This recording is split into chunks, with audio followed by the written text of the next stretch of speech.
suggestions, recommendations that may be entertained during the program today. All we ask is that we keep it mutually respectable.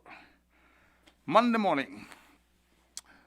Some people call it the Monday morning quarterbacking, when we do analysis of a major game, etc.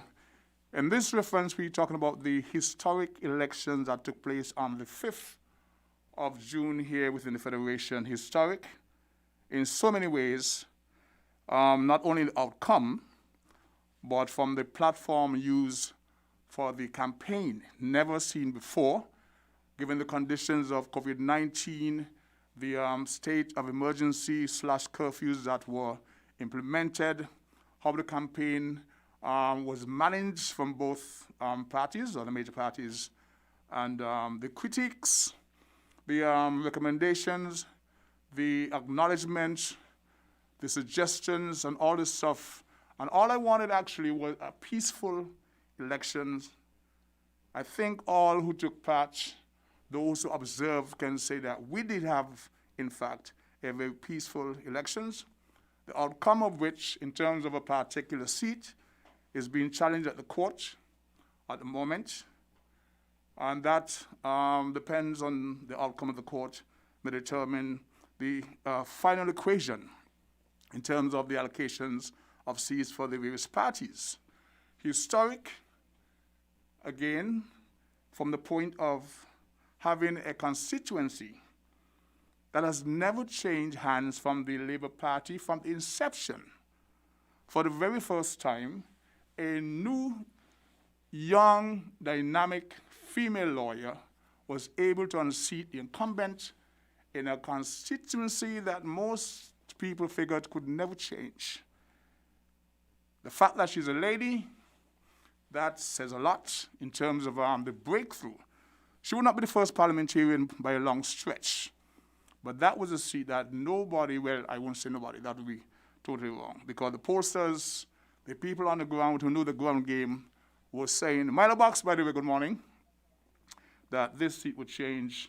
It was left to become reality. It is now a reality. So the breakdown as it stands is 9-1. There are folks who are agitating for 10-1. That may yet become a reality. That depends on the contest that is being waged in the court as it relates to the seat in constituency number 1, where the candidates were from the Unity Party, Minister Ian Patches-Libert, and from the Labour Party, Dr. Hanley. And so we would have heard that the supervisor of elections declared Dr. Hanley the winner of that seat by, if I'm not mistaken, some 24 votes. And there were a recording of some 90+ rejected ballots, not spoiled ballots, by the way, rejected ballots. And that's being contested. The very fact that the polling officers did not sign off on the results that were presented indicated that there was some discomfort or dissatisfaction with the result presented. The minister was contacted. I think he made a press release speaking about saying thanks first to Almighty for the support, but the matter will be determined at the court. So the equation as it stands, it's 9-1. No, sorry. Yeah, and they're looking at have 10-1. So we 9-2. Sorry, and then we may have 9-2, depending on whether or not the courts uphold Dr. Hanley's, well, the declaration by the supervisor of election, or if that would be overturned by the court. So we have that. I want to say congratulations to all the persons who participated in this very democratic process. There will always be winners, losers. Sometimes there's a draw, and there's arbitration to determine the ultimate outcome. But I want to say once again, congratulations to the CCM. They would have brought 3 seats to the equation, historic, again in that regard. to the PLP, gaining the second seat in that equation.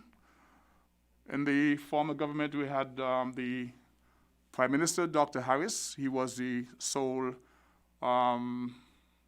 person who would have gained that seat in that past government. And then the People's Action Movement would have secured 4 seats in the 2015 outcome. We're now looking at an increase at the polls in terms of the turnout, with the exception of what transpired in number 8. The Honorable Eugene Hamilton would have not come through as strong as in the past elections. The records, I think, indicate that he was declared winner of that particular seat by 24 votes. One of the questions that has been asked over and over, why the delay? Why so late? Why would it take so long for the results to be posted? My information tells me that there were a number of challenges in terms of the outcome, and that certain persons were demanding recounts, after recount, as is their rights. I'm just saying this by way of explaining the delay as it was explained to me. They had to count the votes because of a certain candidate was not satisfied with the results, wanted to have them recounted again and again. And in terms of the results from number 8, we got that a bit late on Saturday, and we are now awaiting the outcome of the court decision as it relates to constituency number 1. Now, for the overseas demographic, as we call it, we're speaking again about a historic development in terms of our history of elections. It can be recorded that for the first time in some 50 years, we would have had an election that was not influenced or impacted by the influx of the overseas vote, as we call them. And there's an ongoing debate as to whether or not they will be denied their rights to be able to come to the polls. And should they be part of it, should they not? The feedback from some of the quote-unquote overseas voters that they were happy to see that the elections were determined solely by the nationals on the ground. And so that should be instructive in terms of the way forward as to how the election will be conducted.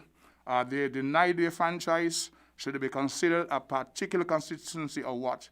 Fact is, we have a result which shows increasing numbers. We are told that certain constituencies had to do a bit of cleaning up of the voters list in terms of the padding that was taking place in the past elections. Let's take, for example, constituency number 4. Now, personally, based on what I've seen over the years, I've always maintained that that seat was being robbed. That candidate was being robbed over the many years because of the padding that took place. It was no secret.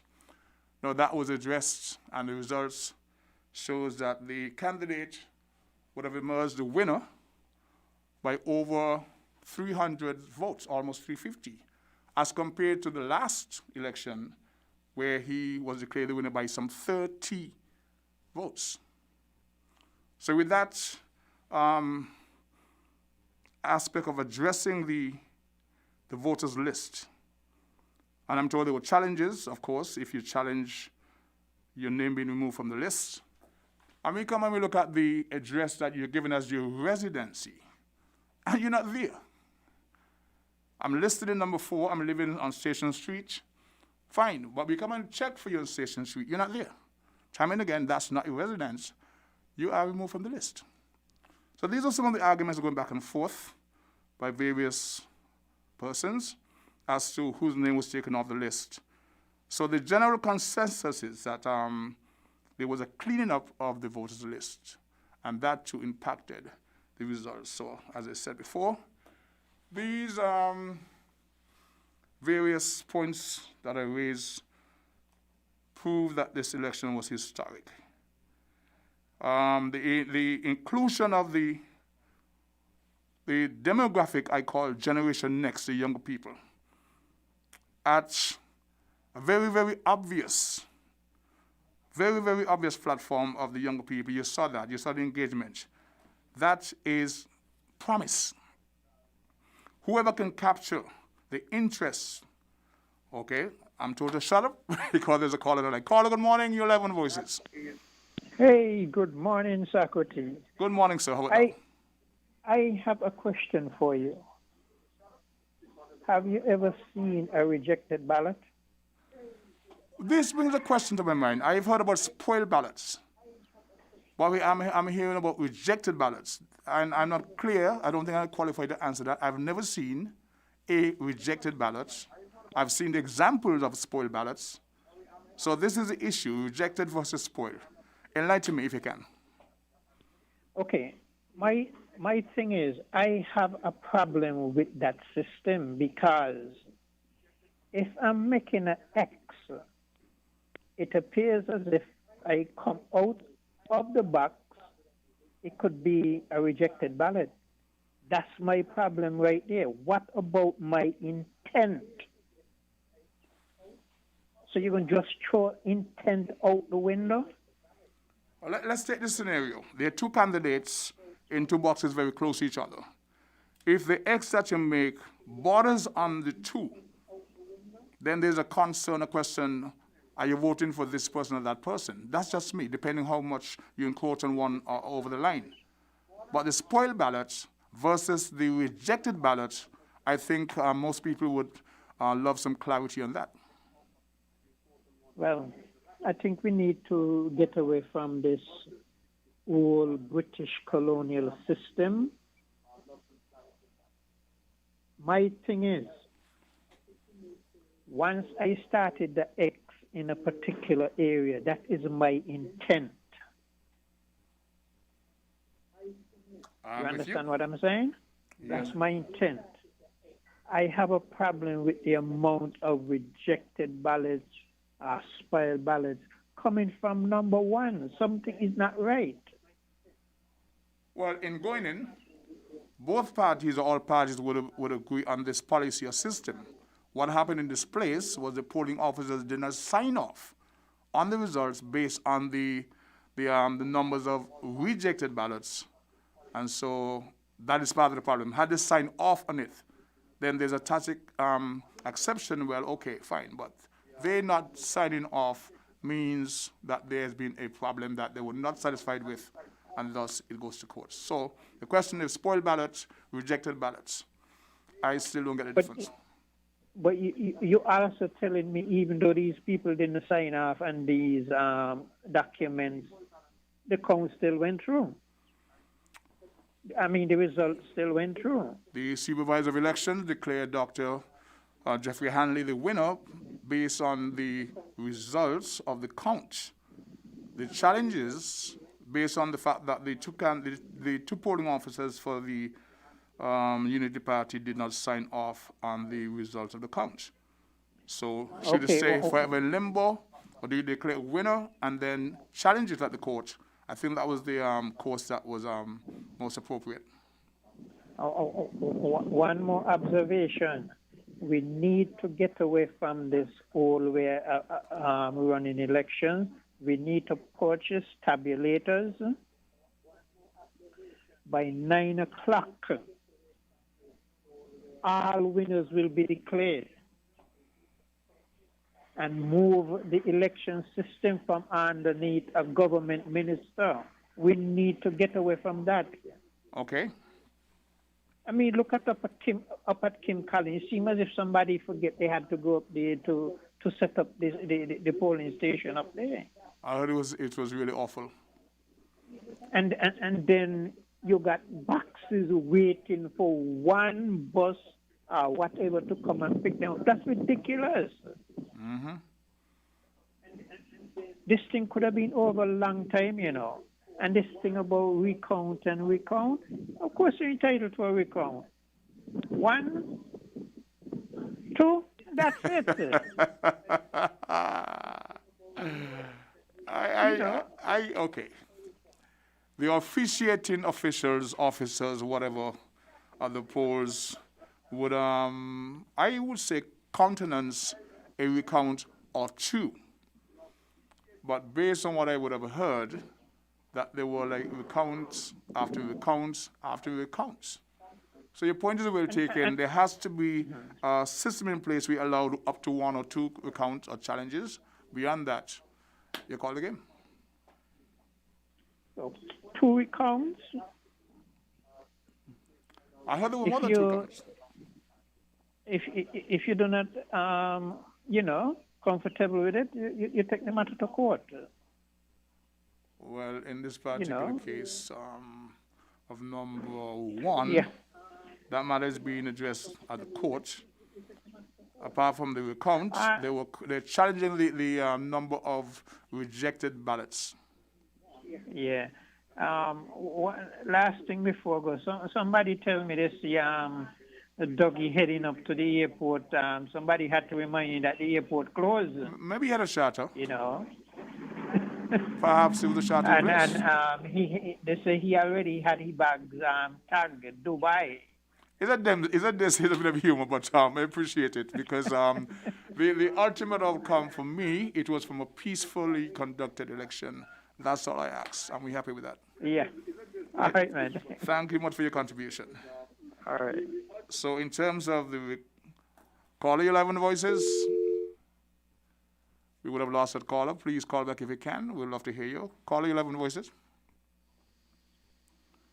Good morning, caller. You're live on voices. Mr. King, good morning. Good morning, sir. How about that? I'm doing well. Few observations. One, I think this election proved to us that Labour was not really popular and strong as they claimed they were. Take away the lever of power from Dr. Douglas, where he could have done anything he wanted to do. And I say that when you look at constituency number 4, where Mr. Grant would have won, I believe, everybody, it proved that something was really wrong, you know, and they were not truly strong and popular, and take away the overseas voters, where you could have come and vote any way you want or multiple times, you know. Interesting. This grassroots election proved who were really popular. The other observation, I saw that coming with Akila Barron. One, I view that she would have won. The other thing is, I believe in a few years after, in my opinion, Honorable Sean Richards would have gotten his turn. I see her as the first female Prime Minister of St. Kitts and Nevis, as long as she stay in her place and where she ought to compose herself and conduct herself in a mannerly, respectable order, and continue gaining the popularity, confidence in the people and trust of the people, carry herself in a dignified manner, as one of Miss Mitchum, try to walk in a footstep where people can admire her, not just in St. Kitts, but across the region. She can, which eventually when Dr. Harris leaves the scene, you will see she will become the leader of that party. And she in line to become the first female Prime Minister, as long as she keep herself in the way she ought to. The other thing is, I would encourage Mr. Hamilton to start looking around for a successor and bring him on while you're on the scene. Excellent point. And do not wait until it's too late. That's an excellent And point. also, yes, I think Mr. Hanley and Miss Dr. Joe are two decent people. However, I think they just chose the wrong side. You know, if you look at years ago, there was a gentleman who was running in Sandy Point, Mr. Bertram Charles, a very decent person, Yes. well loved and known by few, but he was on the wrong side, you know, and a lot of people would not have voted for him because of that, you know. So you will vote for So the party, not the candidate. That's right, you know, because, you know, when I, years ago, was getting married, and my wife mother told me, saying I just was getting married to my daughter. The family. You're getting married to the whole family. And he said, our sisters become your sisters and our brothers. Yes. become your goddess. I didn't want to accept it, but I realized she was right. You know, I realized that she was right. And when things would happen in our marriage, she did not look at me as a son-in-law. She would say, she would refer to me as her son, you know. And so that's sometimes the casualty is when it Oh, comes to that. And yes. yeah. And I will also encourage Mr. Liebert to challenge it into the court because when you look at the ballots that were rejected, you know, they were counted. The main thing is the intent of the vote. The intent of the vote is what matters, and I believe he can become victorious.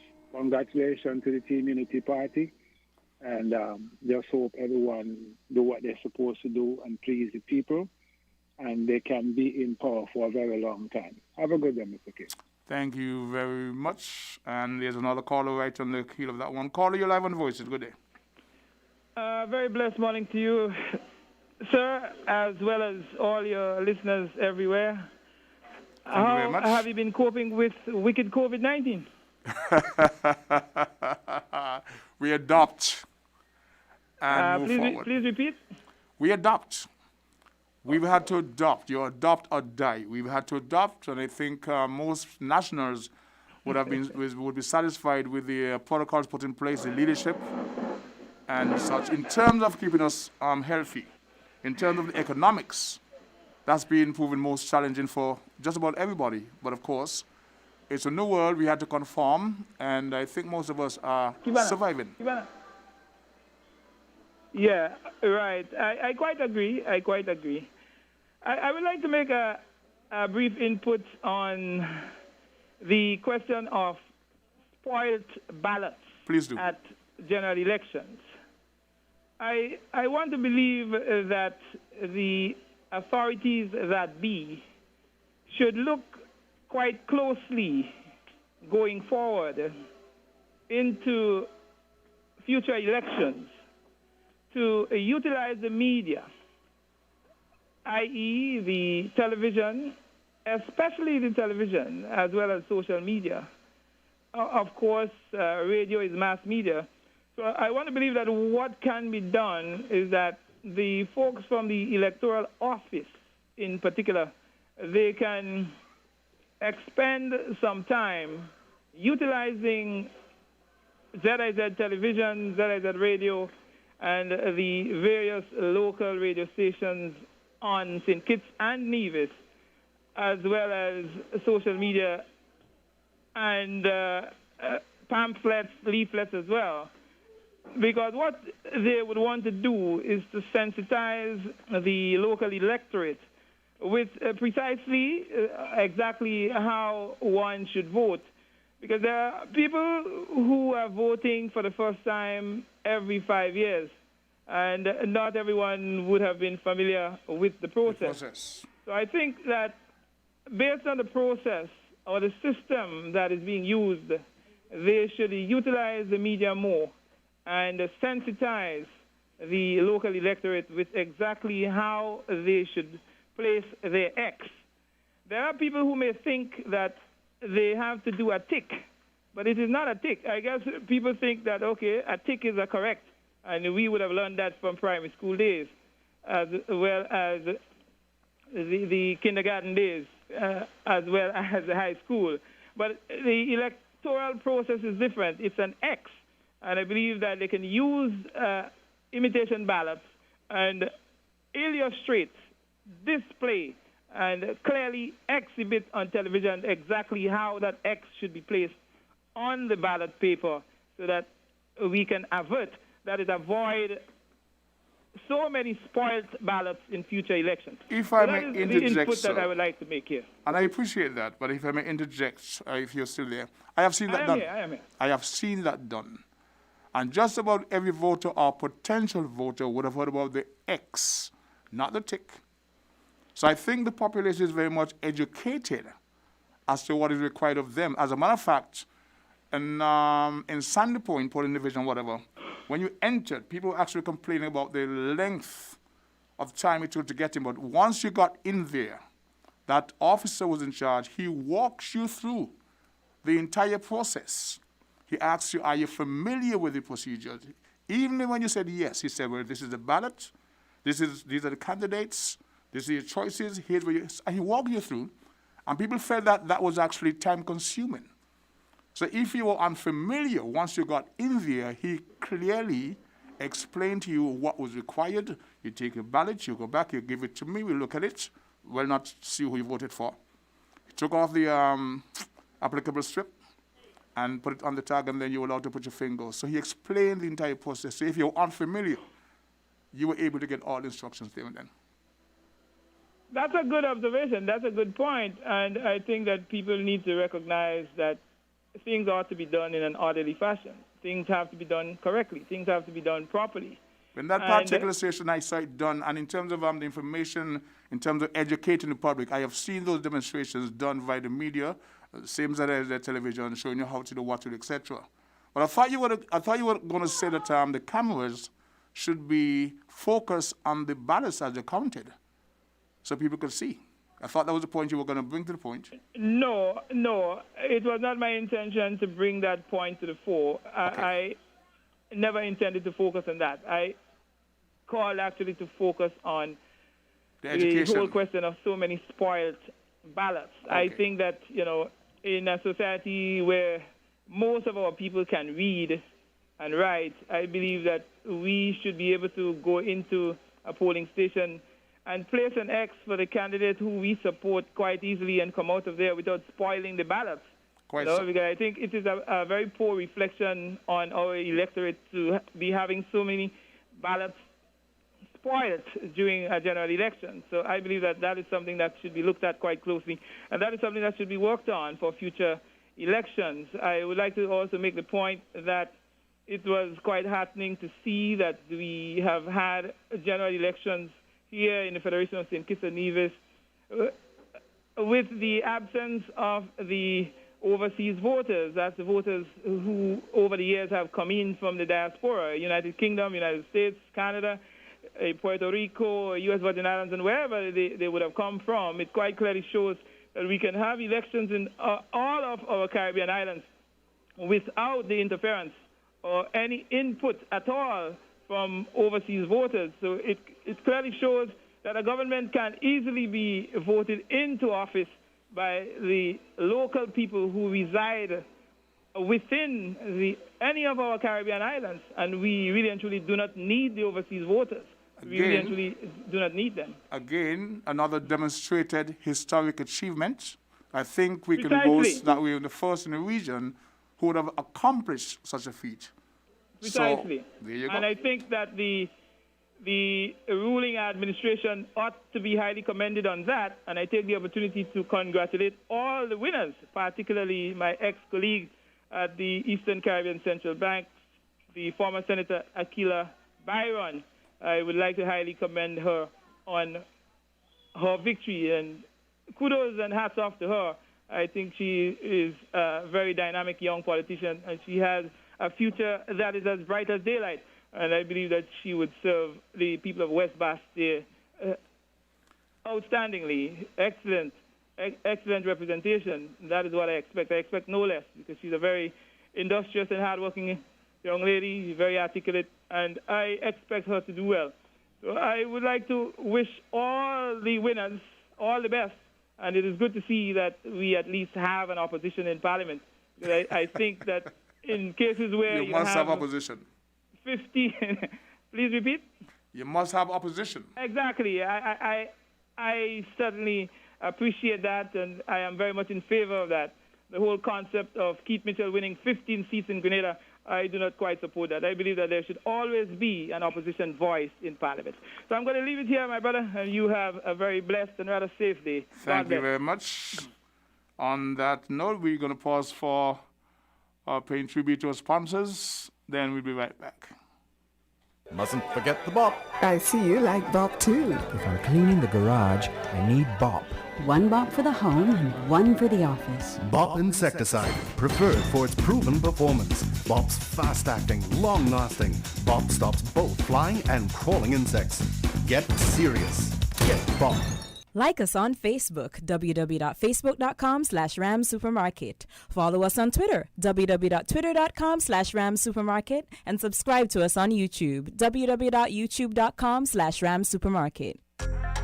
Flow helps you stay connected to what matters. Simple plans and a better network mean that you can enjoy 30 days of unlimited social messaging, 10 gigabytes of reliable data to use as you like, and 1,000 local anywhere calls and texts. With the always-on prepaid plan, all for $100. Keep your number when you switch to St. Kitts' most reliable LTE network.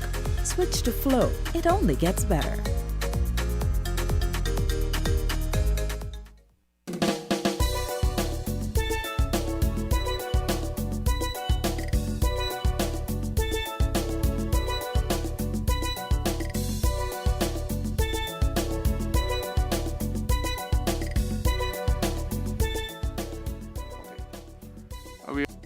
This is the caller 9. Caller 11 voices.